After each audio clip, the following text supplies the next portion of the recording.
Welcome to Life in Design, a bilingual podcast hosted and produced by me, Tham Penhafiel. As an interior designer, I encourage the well-being of the body, mind, soul, and spirit.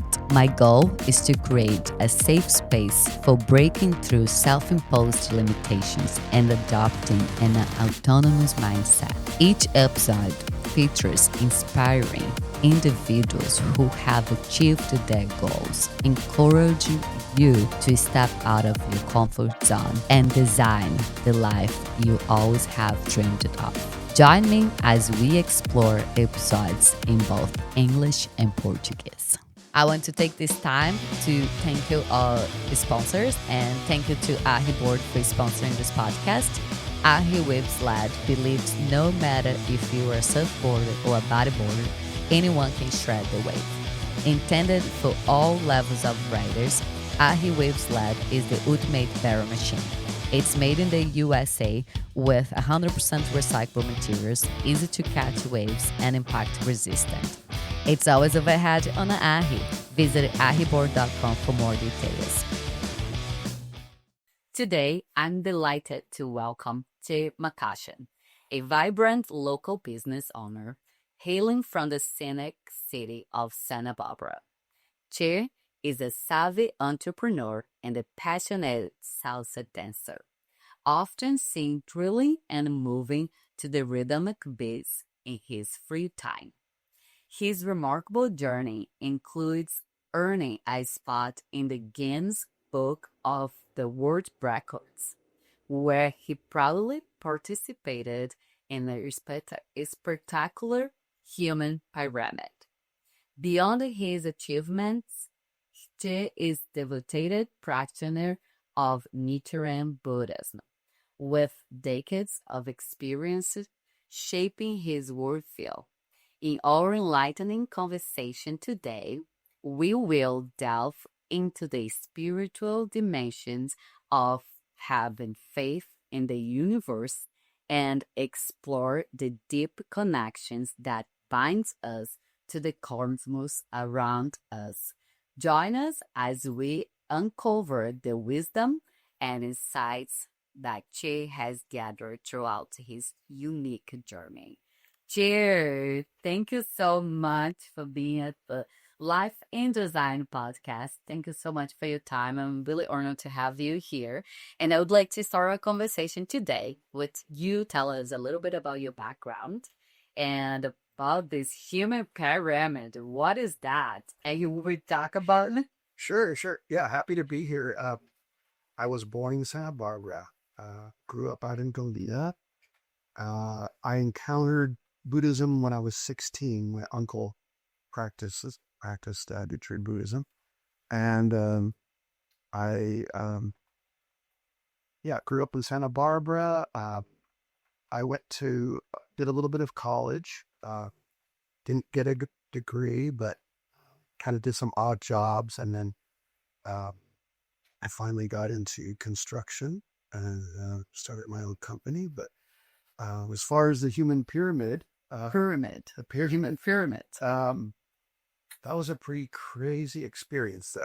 That was something that the Buddhist organization did to show what we could do when we were all united. So we would go to Los Angeles to practice almost every weekend. And this human pyramid, it was 3-dimensional. So there was maybe like 100 people on the bottom. So we would stand on each other's shoulders. They would climb on top of us. And so we eventually, we made it to like 6 people tall or 6 stories tall. And then not only that, the people on the bottom, I was on the bottom since I was always so tall. We had roller skates on. Wow. And someone pushed us slowly from behind. We performed at a convention in Seattle. And so this was probably in like the late 90s. But anyways, it's in the Guinness Book of World Records. So it was a pretty insane experience looking back on. I bet. So this was something organized by the SGI? Yeah, the Buddhist group. So it's the Aerococo. The Gakkai International. Exactly, to show what could be done when people were united. Wow, that's amazing. That's beautiful. And how many people were there? Do you remember? At the convention, oh, it was thousands.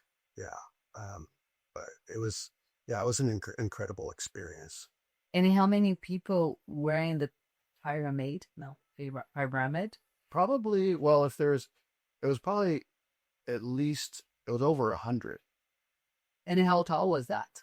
It was six stories tall, or 6 people tall. So, Okay. and it.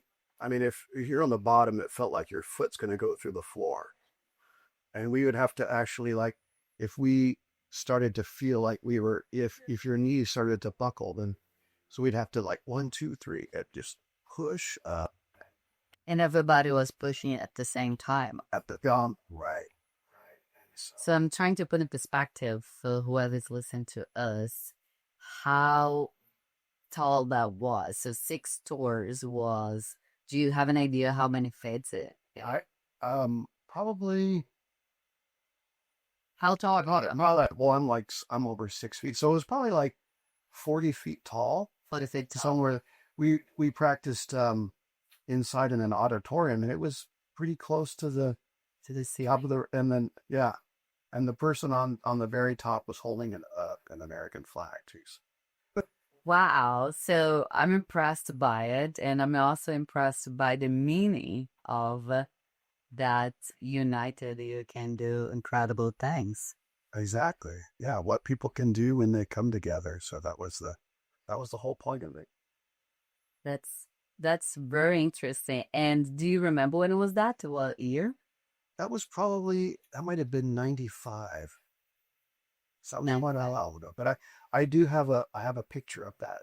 Oh, we have to show that picture right there. So people can put it in perspective because I didn't know what it was. Yeah, I mean, it sounds pretty crazy. It's like, yeah, even though it was a while ago, when I think about that, it's like, that was a pretty amazing experience. And how many times have you been part of the human pyramid? That one was just once, but there was multiple practice. We practiced for months, and we started with smaller ones, right? So then we eventually built it up to the 6 story tall one. So. And what was the practice like? Is literally like, how did you start? Like first practice a day, so just one person on top of, or you guys kept to like adding steps on it? Yeah, we just started with some smaller stuff, and then gradually we would add people to the top, or maybe climb on our shoulders, and we were always praying for a successful outcome too. So and so there's for people to be safe too. I mean, no one got seriously hurt, but sometimes people they would fall. Right. So it took a lot of practice, right? And then we also had to, at a certain point, they had these wooden platforms that the people on the bottom would support with their shoulders, just because there was so much weight Yeah. with all those people on top of you. So. Oh my God. I cannot imagine how painful that would be too. It was tough. Yeah, you really, like, your shoulders would be sore, and you felt like you were going to just go right through the floor. It was so much, but everyone was, with that united prayer that we were going to be victorious and do. So that was something organized by the Buddhism community, and then you guys would get together, pray before start practicing. Exactly. That is interesting. Amazing. Beautiful outcome. Oh, And yeah. turn around that you are in the Guinness Book. Yeah. Also World Records. Yeah. Something kind of cool. That is pretty interesting. And how was that for you to be on the Guinness Book? I didn't really think too much about it, but it's like a feather in my cap, right? I can say, hey, like, this is something that I've done that, a lot of other people didn't do. There's only so many of us that participated. So Yeah. That is amazing. I'm a lot impressed by it. I want to talk to you a lot about Buddhism and the practice and the SGI, but I'd like to start this conversation and break the ice and talking a little bit about you being an entrepreneur. So, how did you start your business? Well, it was, I was in the Carpenters Union, so I was working for United, did that for about 8 years. And then the economy slowed down and I went to work for a contractor and I wasn't making that much. And I asked him, I said, well, can I work for you and make more money? And said, well, you'd have to be a contractor for that. And so I just did it. I started very small, just doing small jobs and eventually built it up. And I got on Yelp. And so I got some good reviews on Yelp and that really catapulted me forward. And I just got more and more work and I haven't really looked back since. Good for you. Yeah. And what are the challenges of being an entrepreneur? Well, definitely the no guarantees of anything. I have no guarantees of success. There's some times where I don't know what I'm going to be doing next week. Who knows? Am I going to make money on the job? Am I going to lose money? So that part of it is the most challenging. There's no security or no guarantees. But the flip side of that is that I have a tremendous amount of freedom and autonomy. I can set my own schedule. I can work when I want to work. And that's the part of it that I really enjoy. I never really found a lot of satisfaction in working for someone else. I always was self-driven as far as wanted to be independent. My parents were kind of hippies. That may have been something that contributed to that. And I'm even a little bit lazy because I like to I like my naps and things like that. So I have that freedom and flexibility. And I heard someone say that most entrepreneurs are lazy in the sense that they want to they want to figure things out for themselves. They want to find a easier way to do it, or they don't want to work for someone else. They want to blaze their own path. So it's a tremendous amount of work, but I rub the freedom and autonomy. And also, I'm sure that you love the control of your time. Yeah, that's and as I get older, that's I'm 54, so I almost feel semi-retired now. I can devote my time to pretty much anything I want, like participating more in the Buddhist organization, or just help. I'm pretty much a father for my girlfriend's grandson who's 7, and so I can devote a lot of time to him. I can take him to school in the mornings. I can take him to his appointments. Sometimes it's almost too much freedom with my schedule, and there's times where literally, like, I'm asking myself, well, what do I want to do right now? I could do this, I could do that, I could,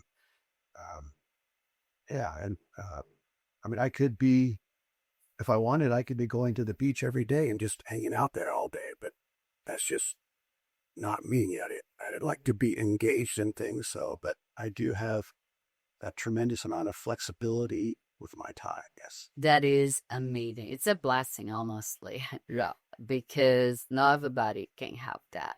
And right, it's a freedom that you won't appreciate it when you don't have that. Right. Yeah. Because having also too much time, it's really it's a blessing, but you need it to be smart of how you spend your time, exactly. Because like, it's not just about like time versus money that people talk a lot, and it's about like what you do with the time that you've been giving. Mm-hmm. Exactly. I have this thing that I cannot be bored. So I have a list that I made for myself when I used to live by myself long time ago, that I had 30 things that I could do in case I find myself bored. because my time is precious and I always should be doing something with my time. But also, if I want to do nothing, that's totally fine too. But I needed to ask myself if that's the option I want, because I could be reading, I could be going hiking, I could be watching a movie. I have a list of things, that I could be doing. So time is priceless. You gotta use smart. Yes. Because every single second counts. Absolutely. Yes. And Che, I'm curious to know, how did you become a Buddhist? My uncle, he did that. We went over to visit him one Christmas, and I heard him chanting, and I didn't really think anything about it. And then I met some people here in town when I was 16, and I was like, yeah, I'm familiar with that. And I had to get my mom's permission since I was 16 to join, and she encouraged me to do it. And I just started. They said you can chant or pray about whatever it is you want to attract into your life. So I just at that time, being 16, I was praying for like a car and that kind of things. And so I saw a lot of positive results in my life and blessings, and I continued. That's how Did you get the car? I got the car. Yeah, and it was I had a list of what I wanted in a car, and my stepfather said, "Oh, that's not going to happen because the price and the mileage and all that." But I didn't know that there was any limitations, right? I was just it's like you can pray or chant about whatever you want. So I prayed about that, and miraculously, I was able to get a car from one of my grandmother's friends. The car was super low miles. I got it for the price I wanted, and my grandmother even helped me finance it. So I saw those kinds of results. It was like, wow, okay, so this is working. I'm gonna continue with this. Amazing. And what's the Nichiren Buddhism means? Can we talk about Nichiren Buddhism? Yeah, it was Nichiren was a monk in the 13th century, and he studied all of the Buddhist scriptures and sutras, and he realized that the Lotus Sutra was the highest teaching. So Nam Myoho Renge Kyo is Myoho Renge Kyo is the title of the Lotus Sutra. So, and Nam is devotion or to. So when you're chanting Nam Myoho Renge Kyo, it's like reciting the Lotus Sutra once, and so that's the basis of Nichiren Buddhism, is the Lotus Sutra. And what Nam Myoho Kyo means? Nam is, well, it has multiple meanings, but Nam is devotion or to call forth, and Myoho Renge Kyo is like the that highest potential within us, or your Buddha nature. So you chanting or saying Nam Myoho Renge Kyo, you're calling forth those highest qualities within you. So you chant Nam Myoho Renge Kyo to achieve anything you want. You can, yeah. It's really limitless. I've had so many incredible blessings in my life, and the biggest blessings have been the ones that sometimes it was a blessing that I wasn't even consciously praying about, or a prayer something that I had thought about but then forgotten about, and years later it manifested. Mm-hmm. Yeah, I know that. And also Nichiren Buddhism is part of this SGI, which is a Soka Gakkai International, and they founded in Japan. So they are from Japan and has the spread worldwide. Yes. And in Santa Barbara, and I'm saying that because I'm also part of the SGI community, so we're breaking this down for all of you. And so the SGI, if you guys are interested, we chant Nam Myoho Renge Kyo, as we said, as part of the SGI community. And also we have the community in Santa Barbara. If you are interested, we can introduce you guys to it. And also, so what's the difference? People always ask me that question. What's the difference between karma and destiny? Do you know the difference? Well, for me, first of all, in the Lotus Sutra,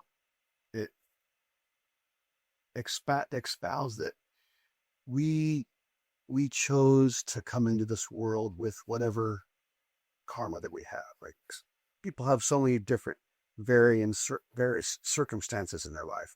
So according to Buddhism, we chose to take on these certain circumstances or karma.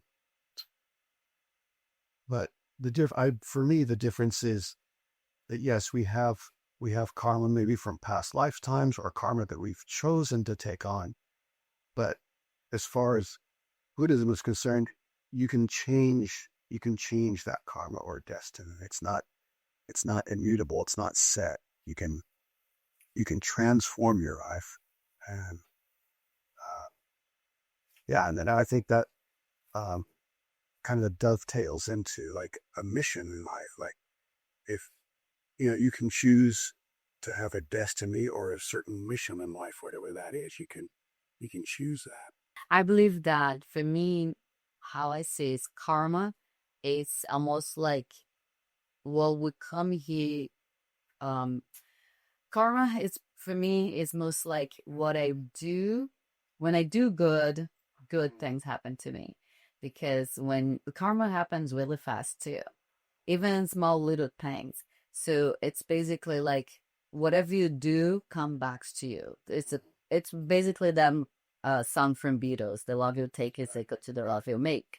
Because I truly believe or not that, happens. And destiny, I see as we come ready with a predestination that comes from previous lives, consequently previous karmas.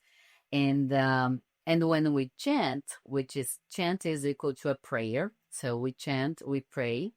And when we chant, to change our destiny is to break those cycles that we already came coding to this lifetime. And it kind of repeats itself. Because it's basically like, if you come from family that it's divorced, for instance, if your parents are divorced, you are most likely to be divorced when you get married as well. Because if you don't break that cycle of changing the destiny that you already are coding to happen to you, most likely things will happen to you the same way. Because when we chant to change our destinies, to break those cycles that we come pre-coding in our DNA and lives and all the cosmic that we come here, we don't come here. We get consciousness in this lifetime, because I believe that we are humans, we are spirits living a human life. So when we awaken this life, we come with those preconditions. Yes. So we chant it to change our karma. Am I making sense, Bea? Yeah, absolutely. Yeah.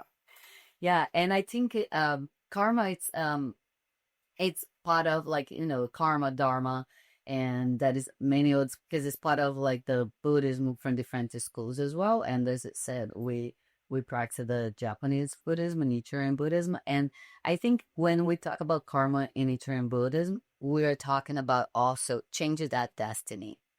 Because sometimes we already come with family karmas from previous generations that, like when we have these beautiful benefits of praying and chanting Namo Dengekyo to break the cycles, we break those cycles for generations to come as well. Yes, absolutely. Beautiful, beautiful, beautiful. And what do you chant for? Like usually, what are the benefits that you're looking for when you chant? Well, it can be anything. That's what I love about this Buddhism. It's all encompassing. It's not separate from your life or any aspect of your life. You can pray for, financial success, health, the happiness of your friends and family, just anything. One of my greatest blessings was this was about 10 years ago. I was divorced, and I was dating, and I was praying about, I'm done enough. I could maybe 45, I could maybe start a family. I wasn't really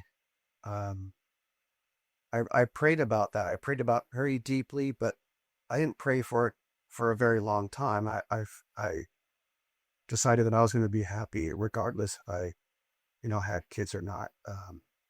So, fast forward like 8 years, I met my girlfriend, and she didn't have a grandson at that time. And then her daughter had a child, and his biological father was around for a couple years. Uh, but basically, I became like his father. He's 7 years old now, and one day he just started calling me dad. I was around him. I was around him so much, and so it's basically uh, my girlfriend and myself raising Phoenix, and that's been one of the greatest blessings from my Buddhist practices. It was something that I prayed about, but I had forgotten about it, and it was like 10 years later, and then all of a sudden it manifested in this way, and um, it's been an incredible blessing. So now I'm 54 and I'm raising a 7-year-old, and it's Amazing. yeah, it is. This really is this this Buddhism, or I should say the mystic law, is truly amazing, because when you're chanting or meditating, you're fusing your life with the mystic law. And the way I look at it is, it's almost like the universe knows what you want, what's in your heart. So when you're praying, it it will it will manifest in your life. And that's another lesson too, is that if you're wanting to manifest something, sometimes it's going to take, a decade to manifest, but it definitely will. So, Yeah. yeah. And also, I think and I believe on it that things happen the way that should happen and will happen when you're ready for it. Right. So I believe that the universe has my back and has everybody else's back. So I believe that when we want something with, that we wish that with our heart will happen, but will happen and when we're ready for it. Exactly. When we're ready to take the chance to take the leadership on it, to take accountability on it. So that's amazing that you got this benefit, and now you are a father figure to a little boy, Phoenix. Yeah. Yeah. And it just gets more and more intense every day. I mean, I'm not complaining about it, but it's yeah. I mean, I'm there for him, just for whatever he needs. Beautiful. And do you have any other benefits that you can share that you have got to the praxis? Absolutely, absolutely. This was another amazing blessing, and that was something that I wasn't even on my radar. So this was probably about 8 years ago. I I base it's a long story, but I got um, I got bumped onto Medi-Cal. Right. There was a time where I wasn't working, and uh, I was on food stamps and stuff. So at that time, I got registered for Medi-Cal, and I did have regular insurance at that time, and I thought I had signed up for insurance, but somehow, anyway. So I I went to the doc. I went to a new clinic, right? Because I was like, I'm on Medi-Cal now, so I went to the clinic, and my doctor noticed that I had a deviated septum, my nose. So she said, "Well, we can get that taken care of for you." And I was like, "Okay." That was the first benefit, that I got this surgery completely free, and I'm able to breathe better, able to sleep better, and that was just an amazing blessing, right? And then when I went for before my surgery for my deviated septum, I had to go to the cardiologist, and so I went to the cardiologist, and they said, "Well, you have like a slight heart murmur." Okay, so um, I had a leaky mitral valve, and so Wow. and so and I talked to my doctor at length about this, and I said, "Well, this is something that's going to get better." And he says, "No," and uh, he says, "Yeah, people live with it, but um, I'm like, well, like I want to, if this is something I can get taken care of, then I want to do it." And I'm still young enough, so I I was able to have a heart surgery, and uh, happy. I mean, it was I didn't have to pay anything.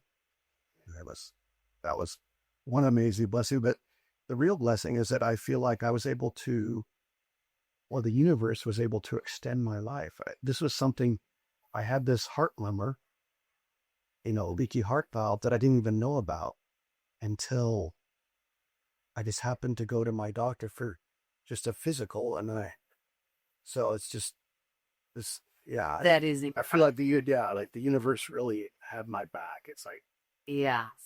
Well, that's amazing that you had the benefit that you went through the medical, and that's how the universe works, right? So you went through the medical, and then you were able to do all the surgeries for free, yes. and found out something that you had that you probably would not know if you haven't got to the doctor and do all those exams. Yeah, and I didn't this wasn't something. It's like, the way I look at it is I could have never put all that into place myself.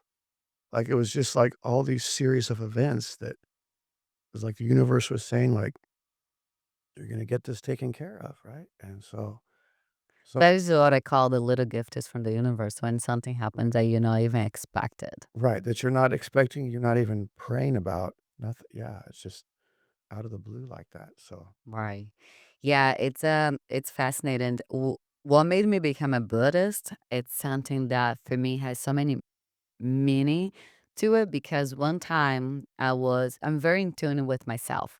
So one time I was driving and I was in the freeway and I had this nasty thought of what would happen if my tires blew up. And I sort of like I panicked for a second, and the only thing I could think of was that I went on a meeting and I was introduced to Buddhism, and the only thing I could think of it was Namyo Renge Kyo, Namyo Renge Kyo, Namyo Renge Kyo. So I chanted 3 times, Namyo Renge Kyo, Namyo Renge Kyo, Namyo Renge Kyo, and thought about like just take this thought away from me, like protect me. Was something like this. I was just driving and asking for protection, and I was going to UCSB. And when I got at the university, I just realized there was this mechanic guy that I used to take my old car to him. And I was like, I'm going to just stop there and see Felix to see what's wrong with this car, if that is anything wrong with this car, because it was just like those really big wave of intuition thoughts telling, like a whisper. And I went there, and then he said, "Oh, amiga," he starts talking to me in Spanish, "Give me 20 minutes and I'll look to your car." I'm like, "Okay." And I wait there. And then he came and was like, "I don't know. I just want to check the tires. For some reason, I just had this feeling that my tires might be something off. I have no idea what could be." He was like, "Okay, let me take a look." And then he goes and check the front one's fine. And then when he goes to the back, he was like, "Amiga, if you don't have the money today, don't worry about it. But you're not driving this car until I change those tires." And I'm like, "Why?" He was like, "Those tires are about to blow up." wow. And I'm like, wow. And I had this feeling. The only thing I could think of it was chanting because I was just being introduced by my friend Mateus Colorado to the Buddhism. And I had just gone to a meeting, and that was the only prayer I had in mind. And I felt protected that, allowed me to go to the mechanic in time and not drive me back home with the same feeling and, the whispers that telling me like, go check this car. And it was not an old car, but apparently the tires was old. And after that, I'm like, you know what? I'm gonna give a chance to this Buddhism. I'm gonna give a chance to this because that was really strong. I felt the whisper really strong. And since then I became a Buddhist. Yeah, I think, when you're chanting or meditating that, it really just amplifies, maybe it amplified your intuition, and, um And it really, I think we're always praying or attracting things into our lives, whether we realize it or not, through thoughts, words, and deeds. We're always, working on manifesting or attracting things, but with the practice of chanting Nam Myoho Renge Kyo, we're really amplifying that or supercharging that, and we're putting our lives in rhythm with the mystic law, so that you're able to go to your mechanic, or and at the right time, or meet the right people, or you're in the right place at the right time for things to unfold for you. Exactly, exactly. And I feel like it's the thing about that you said, like when you chant, you amplify your intuition. That's very true because since I became a Buddhist, I always been tuned to myself and I always been very sensitive to myself, to my body, to my mind, to my thoughts. But since I became a Buddhist, it's almost like I'm never sleeping. I'm always conscious. My consciousness has been open to a dimension that I didn't know that was possible, that I can see things through my dreams. I can get answers to my dreams because I'm so connected to the law of the universe that Yeah. it just takes me to another dimension. And I wish everybody could have the opportunity to experience that because it's phenomenal. It's something that gives you so much strength and power to just be yourself and take accountability for yourself. Yes. And you're not alone because it's such a beautiful community. Oh, yeah, for sure. SGI International is amazing, such a beautiful community. Yeah, the members in my group, the day of my heart surgery, they got up at like 5 in the morning and were chanting for me, and a lot of them came to visit me in the hospital. So, yeah, it's an amazing support group.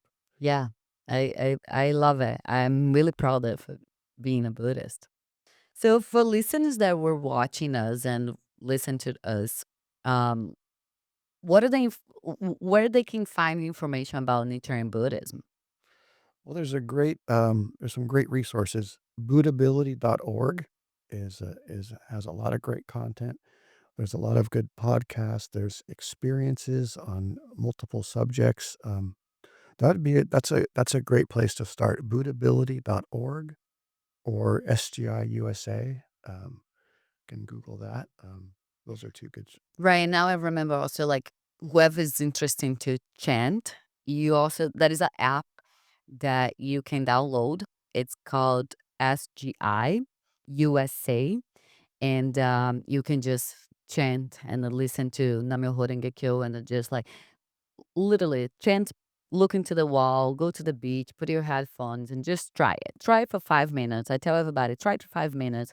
Just think about something that I'd like to achieve and try for 5 minutes every day and see what happens. And then you come here and tell me.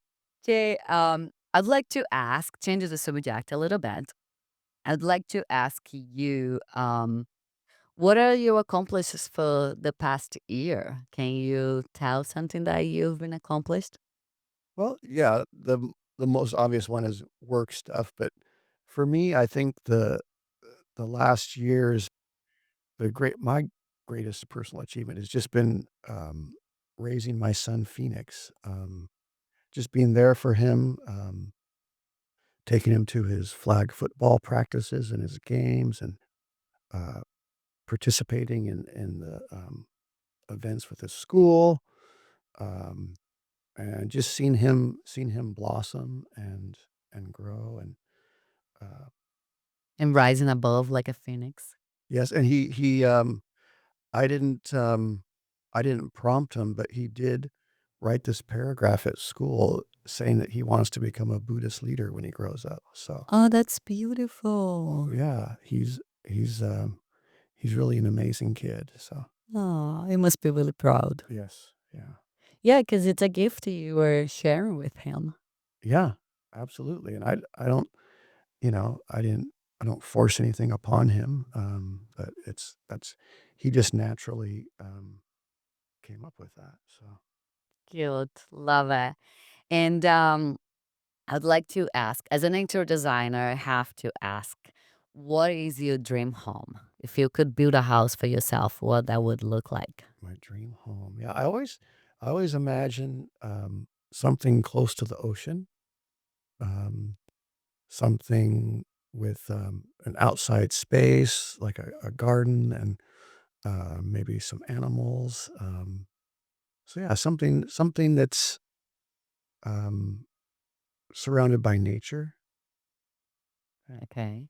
What about aesthetic? Do you have a style that you like? Mid-century or farmhouse I or kind of like ranch the style? yeah. I don't necessarily like the ultra modern, but something like yeah, like mid-century, yeah, something like that. Maybe even beach cottage. Oh, Oh, nice. yeah, I love beach cottage. yeah.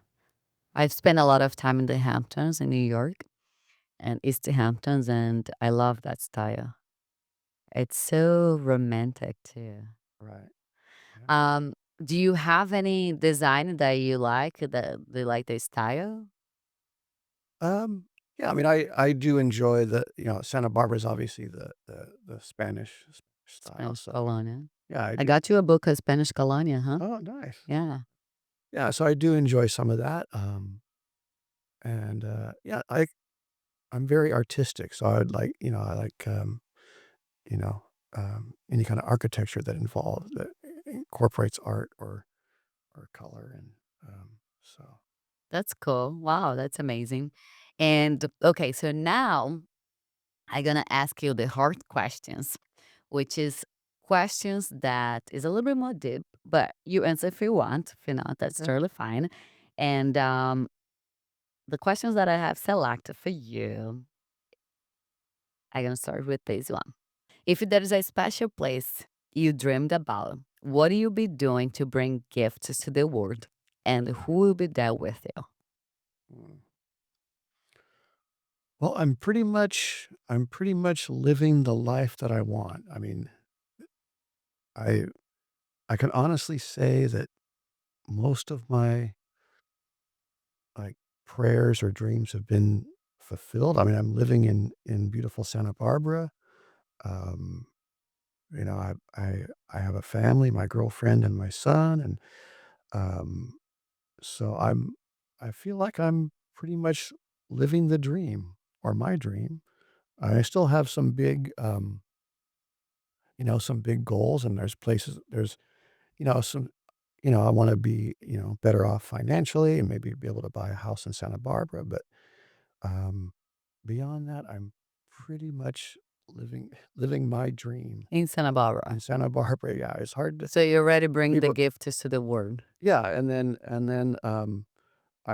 I'm a leader in the Buddhist group here in Santa Barbara, so I'm bringing those gifts to the world, and I don't think I'd be doing And much of anything differently. I mean, I even if I, you know, had enough money or I didn't have to work at all, I would probably still be doing something, being creative, building something or creating something,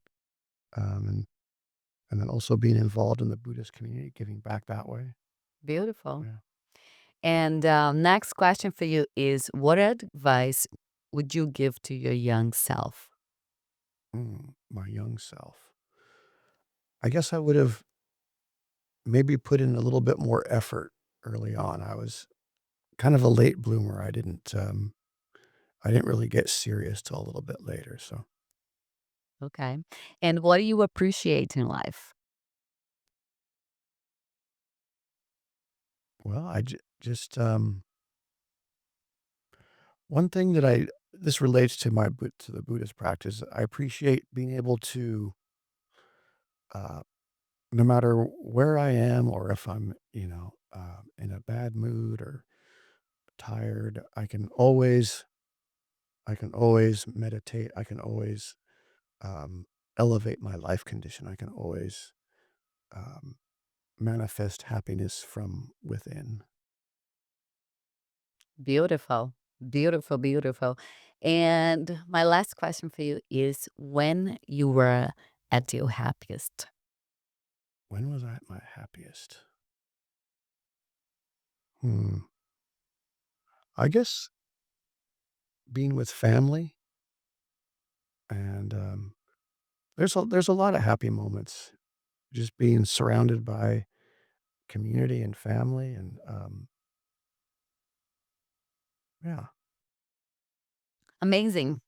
Well, now I'm gonna do one last thing before, which is I like to end the conversation with a message from the universe. Okay. So basically, we got this deck, and then you knock 3 times to break the energy of whoever touched it before you, which is Do I me. do I do that? 3 ti Yeah, and then you pull one card for yourself.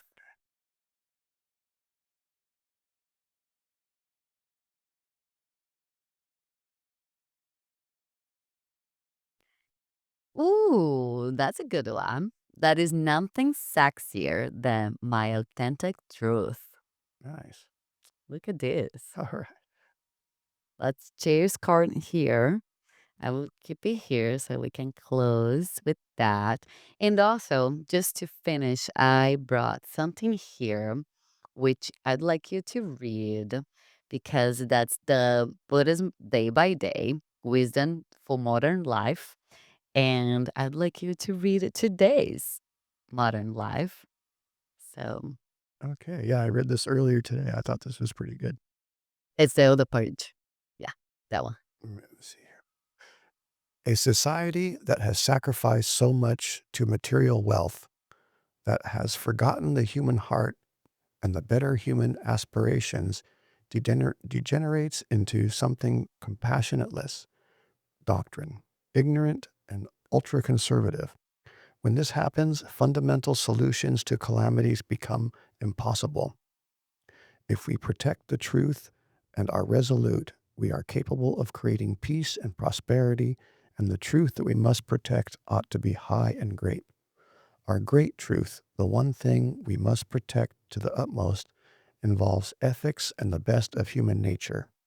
But more basic than anything else is our duty to guard the truth of life, the truth that we and the universe are one, and that a single ordinary human thought contains the entirety of universal life. Wow, beautiful. Thank you so much, Jay. Thank you so much for your time. I appreciate you being here and talk about this beautiful practice and talk about a little bit talk about a little bit about yourself. And I appreciate your time. Thank you so much. You're very welcome. Thank you. And I'd like to give a shout out to my dear friend Maxi Castillo from Events by Maxi for these beautiful flowers for our studio today. Thank you so much, Maxi. And if you guys want to check her website, she does beautiful flowers arrangements and beautiful weddings as well. So the link is below. Thank you so much. And thank you guys for joining us today. I appreciate you and I appreciate you being sharing this podcast with your family and friends. If you think this conversation today is relevant for you, please share. We love also to hear from you. You can write to us on our social media, Instagram or TikTok with the Life in Design podcast and also our website, lifeindesignpodcast.com. Thank you.